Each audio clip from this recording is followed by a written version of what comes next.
In this video, we're going to show you how to use the Teespring designer so you can make your own shirts. Once you've got your Teespring account created and you filled out all the details to get your username and password, you're going to log into your account and you're going to click on this green button here that says launch a new campaign. So go ahead and click on that button right now. And now you're going to be sitting in front of what's called the Teespring designer. And the Teespring designer is basically broken down into 3 phases of the creation and publishing of your t-shirt.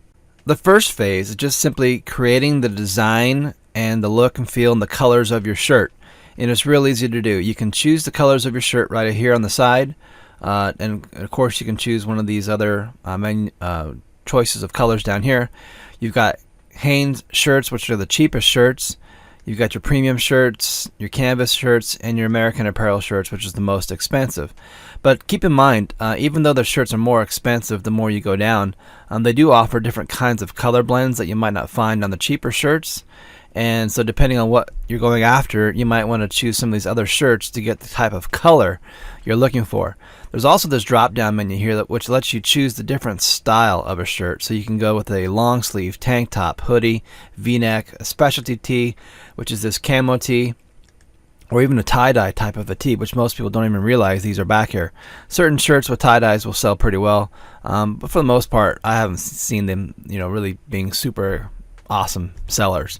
Women's tees, and then you can again go with the Gildan, the women's fit, and the Bella, and then you've got the premium tees, which are tri-blended and very expensive base costs. So if you're selling a shirt for with one ink, you're going to be paying $11 and then some change just for the base cost of the shirt compared to going at a basic tee and starting at $6.25. Now people always ask me what's the most popular color to sell shirts with, and by far it's black. So black is hands down the best selling color to start with. And then the most popular ink to put on a black shirt is white.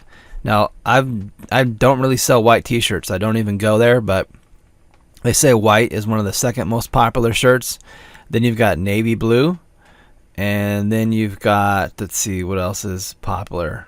This is kind of an orange color. Red is kind of popular too, but this particular shirt right now doesn't have any red colors in it, so you have to switch to a different shirt type to get more colors. So you just choose the colors and then that's it. You got your shirt selected. So we're just going to stick with black on the Hanes. Now adding content to your shirts is pretty simple. All you have to do is just type text. Hello, Teespring rocks. Okay, now you can't see the text, right? Because it's all black. Because it's got the black font right here, color. You just change this to white, and now you're good. Now you see this red box right here. Everything on your shirt has to fit inside this red box, and otherwise it's not going to print correctly. So you can stretch and make things bigger and smaller, and then center it by clicking on center. It'll automatically center everything for you down here. You can turn things and rotate them, flip them. You can put things behind things. You can duplicate layers, which is what I'd use a lot if I want to keep the font the same exact size. Let's say that we don't like the way this looks because rocks, doesn't look good. What most people do is they hit the return button, and sometimes the spacing between Teespring and rocks is a little bit too much. It looks a little bit unprofessional to me. So what I recommend you do in this case is just delete the word rocks and then move it up a little bit, and then I would duplicate this layer, bring it down just a little bit, and then I would just change this one to rocks, and now it's at the exact same font height as the other one, and we got a little bit less spacing. This looks better. It's really hard to teach people Teespring typography. And what Teespring typography is, or t-shirt typography, means it's correctly using fonts and graphics together to make the shirt look right, to make the shirt look professional, to make the shirt look appealing to the eye, so that someone sees it and they go, oh gosh, I gotta have that shirt. I mean, I've seen so many Teespring campaigns where I go, oh gosh, I would never buy that shirt, because the way the shirt looks and the way it was designed, it just doesn't look professional. It looks like it was made by an amateur. Then again, I've been surprised on stuff I've seen people actually will buy. It's just amazing. And so keep in mind that most of you starting off are not t-shirt designers. Just about every single one of you starting off, you're not a graphics designer. And I can't stress enough, just paying $5 to a designer in Fiverr and having them make a design for you that has the right typography and the right look and feel, so it looks professional on a shirt, is a really, really, really good investment. Okay, don't underestimate that. Now, another thing you can do is you can add your own graphics. So you can make your fonts and your graphics in any kind of a graphics program. And if you go over here, it says upload your own art, or you can search for art that they have. So if you search for art that they have, you can see their most popular designs are right. They keep disappearing. Hello. The most popular designs are right here. Looks it's not going to disappear. Okay, so you can scroll up and down. You can see what's going on here. And I don't know why these are the most popular designs right now, because they're kind of weird looking. But it's kind of, there used to be a feature where you could search based on categories. Now you can't really search on categories. So let's say you wanted to put a heart on a shirt. So you just put heart, search for it, and they're going to give you all kinds of different hearts that you can see here, that you can put on a shirt. And let's just grab one that we like. Let's see. This one's really popular. This one's been put on a lot of nurse shirts or doctor shirts. Let's see. Let's just go with this one right here.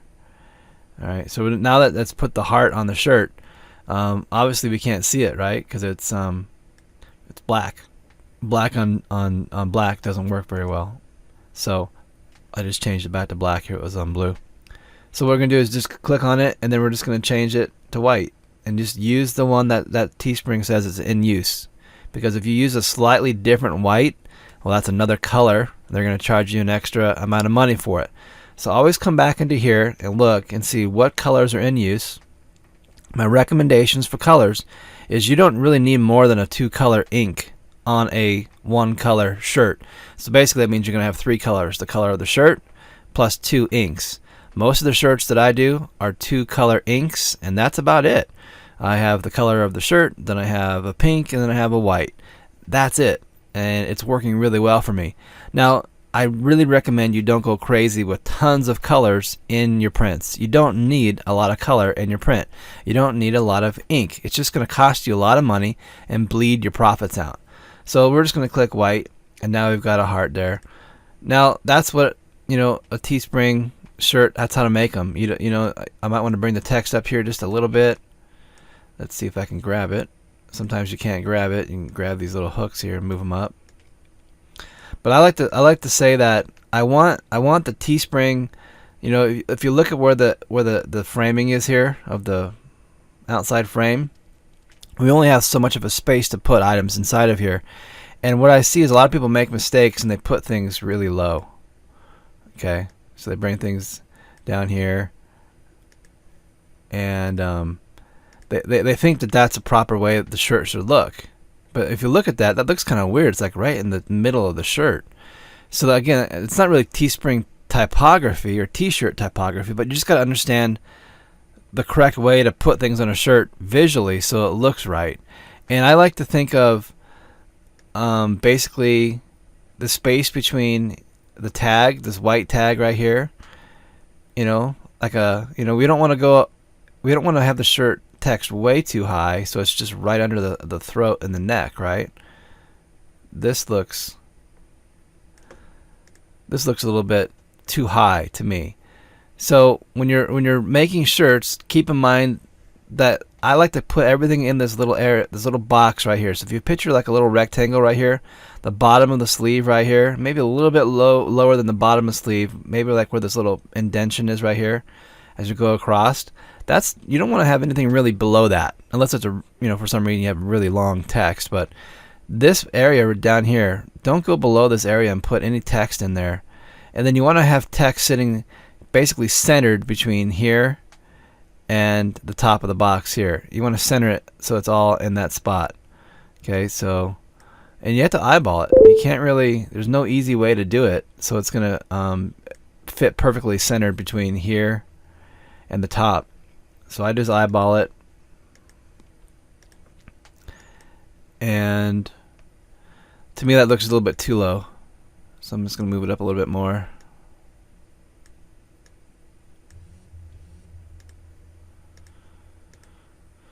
Okay, so that would be, you know, a good deal. Now I can make this smaller and bigger just by stretching it like this. Okay, seeing how that looks. And that would be a simple shirt. Okay, very simple, just putting text on there. Now Teespring has a lot of fonts inside their font generator, so you got to go with what's really popular. And a bold font like Chunk 5 or Romural, Helvetica Bold, Helvetica Black Condensed, those are really good selling fonts on shirts. So I don't recommend you go with a really thin type of a font. This Arial font here, or I guess is more of a Helvetica font, just simple Helvetica, it's just too thin.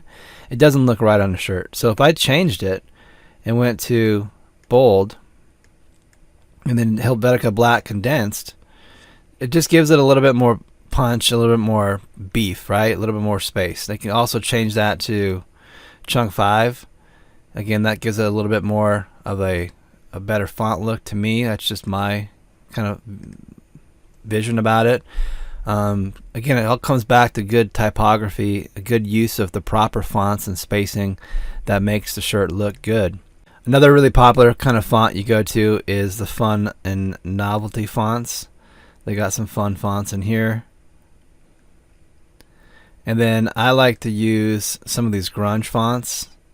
I use this Edo font here a lot on some of my shirts. And that one looks kind of cool.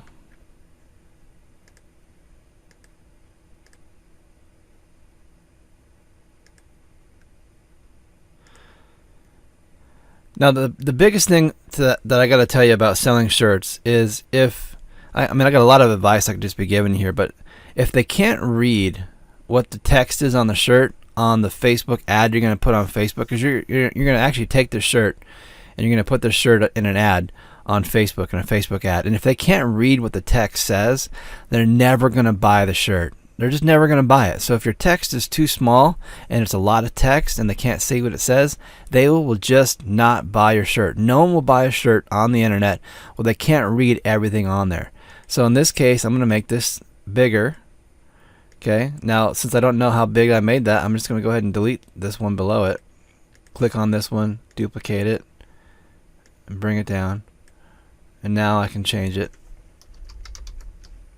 And now I'm matching the font sizes. So that duplication tool is really cool.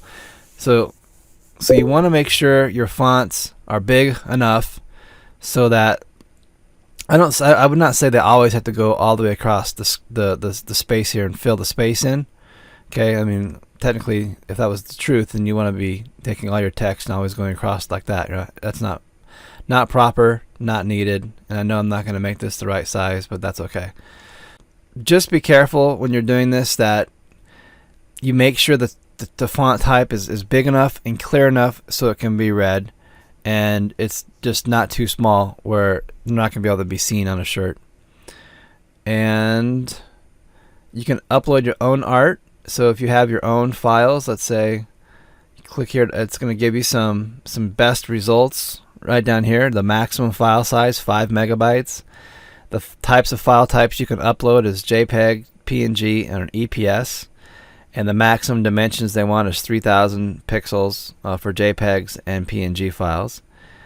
And by uploading an image, you agree that you hold the right to produce and sell the image. So, that means copyrights and trademarks and infringements. So you want to make sure that you have the right to use this image. If you bought it from a royalty-free website or you purchased it from a stock photography site, They're going to have terms and conditions on the commercial use of those images. Make sure you understand that.